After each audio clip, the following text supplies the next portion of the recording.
Want to know how to get your Crypt Ghouls on the table looking awesome in record time?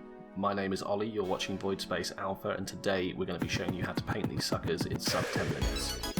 The first thing you're going to want to do is grab any white primer you can get your hands on and just give the miniature a decent but light coat.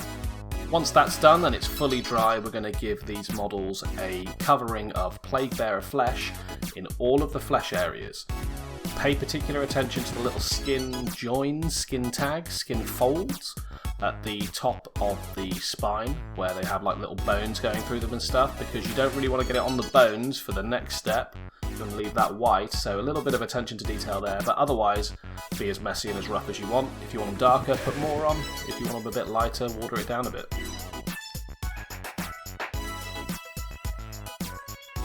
Moving straight on to the skeleton horde, we're going to use this to pick out any bones protruding or inserted into our Crypt Ghoul.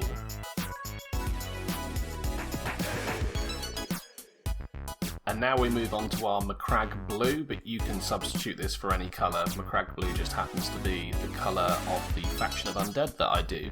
So if you want to add in a Phoenician purple or an orange or any other colour, you can substitute it in here. But we're just going to paint in a little bit of cloth that is actually on this miniature. If they have more, do more. If they have less, do less. Now we're just going to grab some fog grey, but any sort of medium grey will do for this job, and we're just going to touch in any rocks that they might be throwing or holding. So, very quick step. And while you're watching me painstakingly paint between the fingers and make sure that this rock looks very beautiful for you, a couple of things you can do to support the channel: like, comment, subscribe, all the things that don't cost you any money. So be sure to do that down below.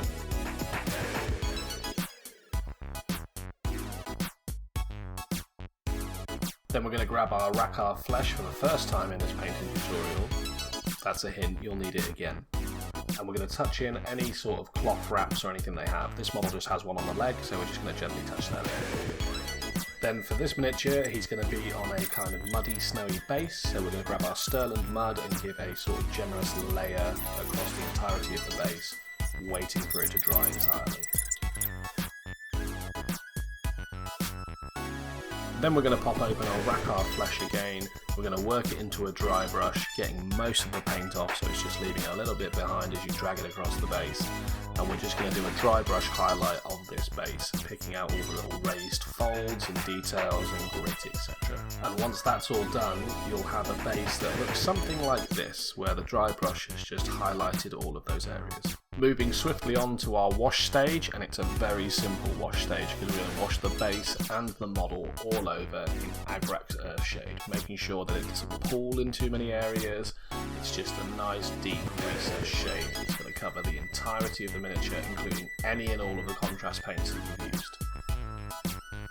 Once the wash is done and it's completely dry, grab your black of choice. I'm going for Abbadon Black here, and we're just going to touch in the base rims in a pure black. I think the black really makes it stand out. I can see why people use things like Baneblade Brown, but for me it's black rims all the way.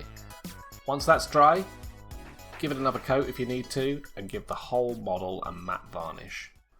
So there you have it, you've just speed painted your first Crypt Ghoul. Congratulations, I really hope you enjoyed this. Here's a quick look at what I managed to get done in a couple of hours in an afternoon whilst watching Netflix. So it's totally possible to get these rank and file troops on the table as quickly as possible. I'll admit to you, they probably don't meet the unit requirements for AOS because I use them for D&D.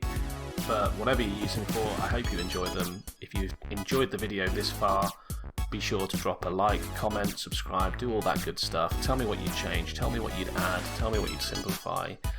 And yeah, as always, see you next time.